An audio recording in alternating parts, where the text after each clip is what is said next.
Welcome everyone to a very special as well as timely discussion we are going to have on the channel today. And of course, you're here with me, Amaya Vijay Singha.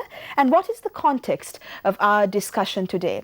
Well, despite the fact that women are the major players in 3 of the top foreign currency earning sectors here in Sri Lanka, that is the labor export to the Middle Eastern countries and the remittance we gain from that, as well as the export of garments and tea export. All these 3 sectors earn a lot of money for Sri Lanka each year, and women play a huge role, if not the most critical role, in all of these sectors.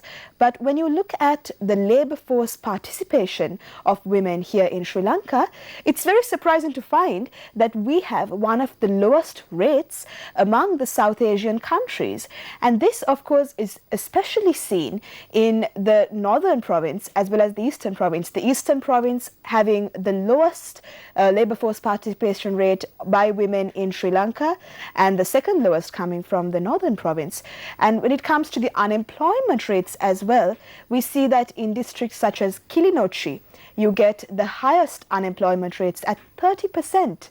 That's a lot of women who are not working, who are staying at home and are not taking part in the labor force of Sri Lanka when they have the capability to do so. And of course, we see that in Mulathu as well as Mana, these rates are high as well. Now, to put this into context, you should know that according to the population census that happened in 2012, women actually make up the majority of the population here in Sri Lanka. That's 51.5% of the population of Sri Lanka is made up by women. And in Jaffna especially, that's in the northern province, you have 53% of the population who are women. But most of these women, or a very high percentage of these women, don't really take part in the labor force and employment here in Sri Lanka. Now, on the 5th of January 2015, the common opposition candidate, that's Mr. Maithripala Sirisena, he put forward a very special, a separate manifesto just for women. And this is called A New Sri Lanka for Women, My Pledge. And this was something that was a turnabout in the history of Sri Lanka. And of course, we all know that he is now the president of the country, elected on the 8th of January 2015. And according to his pledge, there are 15 commitments that will work towards the improvement of the situation of women in general in our country, especially in the north and the east, but in other parts of the country as well. So this is a very timely discussion that we're having here today. And to help me out and to give some perspective on the issues we'll be touching on, I have a few experts as well as women's rights activists here in the studio with me, and I'll introduce you to them right now. We have Miss Madiha Ahmed. She is a senior program specialist with the International Development Research Centre based in Ottawa, Canada, and she formerly worked for the Department for International Development in UK based in Pakistan. So welcome, Madiha. Thank you. Thank you for being with us. And we also have Ms. Vasuki Jayasankar. She is a team leader in qualitative research, growth and economic opportunities for women in Sri Lanka. This is also called GrOW Sri Lanka. So thank you for being with us. Thank you. And we also have Ms. Hassana Seguisadine. She's a team member of GrOW in Sri Lanka as well. So we have 3 ladies who are here in the audience, here in the panel with us, and you're going to help us get some perspective about these issues. So welcome, Hassana, as well. Thank you. So if we touch on the issues at hand, Madiha, if we can speak to you first. Now, you've been in Sri Lanka for a few days now. You've been able to go around to the north and the east especially and get an idea of the situation on the ground. So what do you think are the reasons behind this low labor force participation by women in Sri Lanka? And what are some of the policies that can be put into place to sort of alleviate this issue? So I'm actually on that specific Sri Lanka context. I think I'm going to defer to my colleagues Hassana and Vasuki. But perhaps I can talk a little bit about GrOW itself and our ambition, or why this project. And that is precisely, as you said, to investigate the questions that you put to us. Why is it that women when you look at the numbers, women's labor force participation, why is it low, particularly in South Asia? What are the challenges? Some part of it, some of the existing research identifies that the challenge is that because women play multiple roles, and a large part of their time and energy is devoted to, perhaps, let's say, in the private sphere, so taking care of the home, children, elderly, cooking, just that sort of management. So when the opportunity to engage in the market or the economic sphere tends to be limited because of their responsibilities elsewhere. And that creates, in terms of numbers, that means when they're in the private sphere, that is not counted perhaps as it should be or given value. So that has implications for how they engage in their opportunities.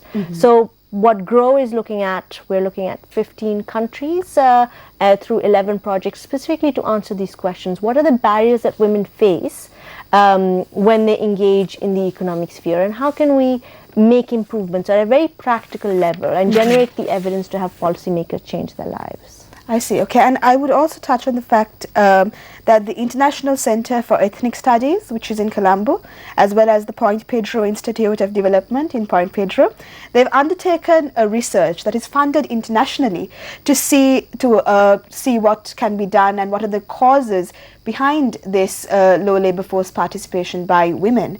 So are these things turning points in the way that this situation has been handled? Do you think that this will really add a lot of value to what's been happening so far as well?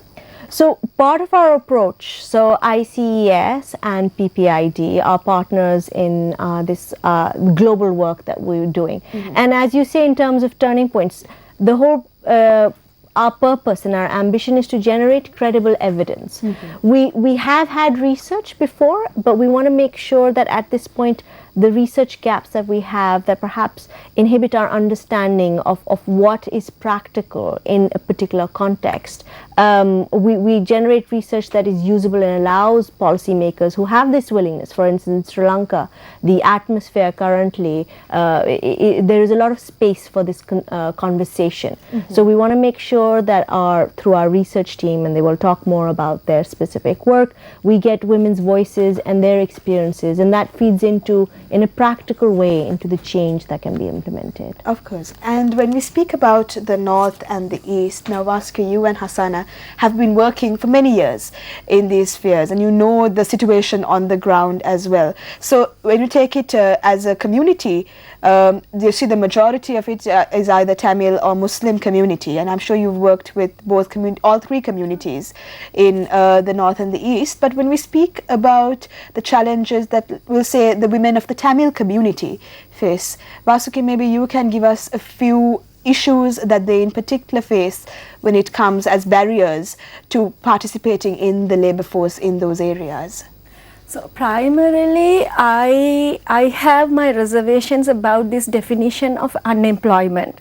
Okay. Because why is that? Say, can you say a woman who is not working at home? Oh, so we have in Tamil we have a way of expression, like when you ask a child in the school, what is your father doing? He's working here. What is your mother doing? They say she's doing nothing.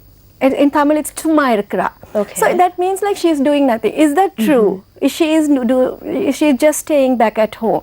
No. A woman is having a 24/7 job, lifetime job assigned to her, which is unpaid, and all of us take it as like Tamil woman or a Muslim woman or any Sri Lankan woman or a South Asian woman, and all over the world we are trained to take up that job from the childhood. We are trained, we are expected to take that job as the primary duty of ours. Primary duty and responsibilities taught to us as women is that household, as she said, the private sphere work, and all of us are burdened with that. Additionally, we are trying to fulfill our dreams in all other spheres as well, and many of the women don't have that courage and opportunities to leave back that and go and do the work outside. So it for me, from my experience, I can talk about the Tamil and Muslim and Sinhala women from the Northeast, but I'm sure that it's so obvious in all other parts of the country as Of well. course, yes, that's very So true. one major impediment for the development of women is that private sphere responsibilities, and that responsibilities were not given appropriate recognition at any level.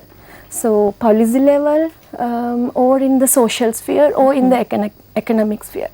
So for me, the first priority is the government has to recognize that contribution of women across the country in the private sphere, which is actually the base of everything happening above. Very true, So yes.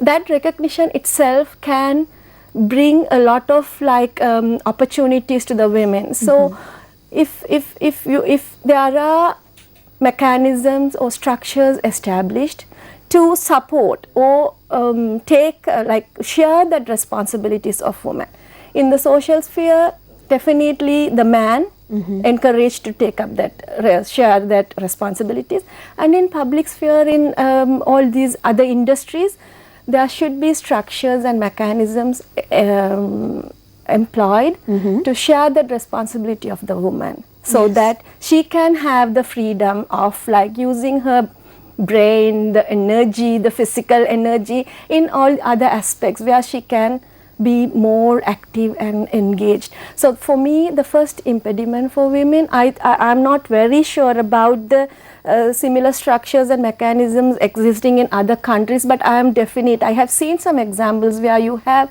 crèche, you have facilities to provide good food in working, so you don't have to worry too much about your private sphere responsibilities. Yes. And I don't see any such examples in Sri Lanka except the plantation, where so many women are coming out to do the work, where the crèche facilities are there. So we have to learn from those lessons from other countries as from same as from our own country. Yes. And we have to make a policy level and sort of structural changes within the country so that women will be more into this paid jobs. And then all other impediments related to the war, open economy comes into the scene. So the first thing for me, the primary problem is the attitude all over, and I would call it as a patriarchal attitude we have. Yes, yeah. And that has to be dealt. Additional to the all other impediments come through this history of economic changes, policy changes, and the war. And maybe we can discuss that further. Yes, of course. And when you speak about this stereotypical mold that women are born into, Hassan, I'm sure you've also seen that at work over and over again. It's like a cycle that we can't seem to break, especially when you speak about the women who are maybe in the rural communities. The urban community, it's different. Sometimes we don't realize living in a city area what the people outside are going through as well. But what are the issues that you see as well, Hassan, when it comes to barriers that prevent women from going out from their homes and finding employment? Maybe something like equal pay. Do you see a lot of equality, or is it at a low level? Yeah, I would say Sri Lankan labor laws are much better than the other laws, where it gives lots of space for women, because Sri Lankan government, they immediately adapt all the international standards or the laws regarding labor laws. I see. Yeah, they're very fast in that. They're very good. So the ILO standards are it is adapted and made law in Sri Lanka. So far, with regards to law, labor laws, there is no Nothing to complain discrimination. about as Yes, such. yes. Okay. But there are some practical issues. For example, say night shift. Right, you know that you are paid more in a night shift, right? But if it's a woman, the company, say you go to a private company, so the company should provide you transportation, so must make sure that you are safe back home. So the company must, if it's a male, it's easy, okay, 10 o'clock work is over, you can get back home. So he can get a public transport, get back. So here the company must take extra steps to protect the rights of the women. Yes. So in practical, they find it a little difficult. They prefer to employ more men in yes. that field. So that obstacles, whatever you talk about law, the practical issue that is there. And when Vasuki was saying something about the Tamil women and whatever, according to our research in North and East, I would like to say some about the Muslim women particularly. Of course, yes. Yeah. So if you see North and East, you know, mostly affected by war, the women, especially the Muslim women, say 37% of the total population, Muslim population, that's in East, right? So there is an assumption or that saying Muslim women, they mustn't work. I don't know whether you have heard. There's a big restriction on that, and they put the blame on the religion where it is not, right? Yes. So our basic book is Al-Quran. So then if you see the verses 432, it says where whatever the male earns, it's for the man, and the girls, the female earns, it's for the woman. So where that is, the right is given for you to earn.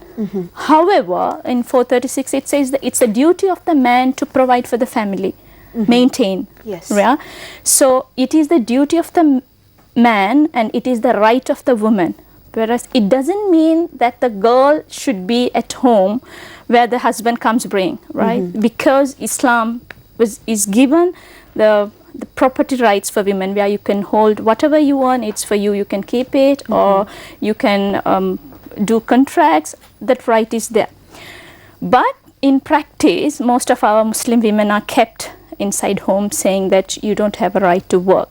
That can be seen mostly in North and East. I see. Yeah, but however, like after the war, there are lots of women who have no husband or disabled, and you know, no husband, displaced. I was just going to touch on that, the fact that there is a large population of war widows Yes. who are in these regions. Yeah. So they are the sole breadwinners of their families. Yes. And if they don't find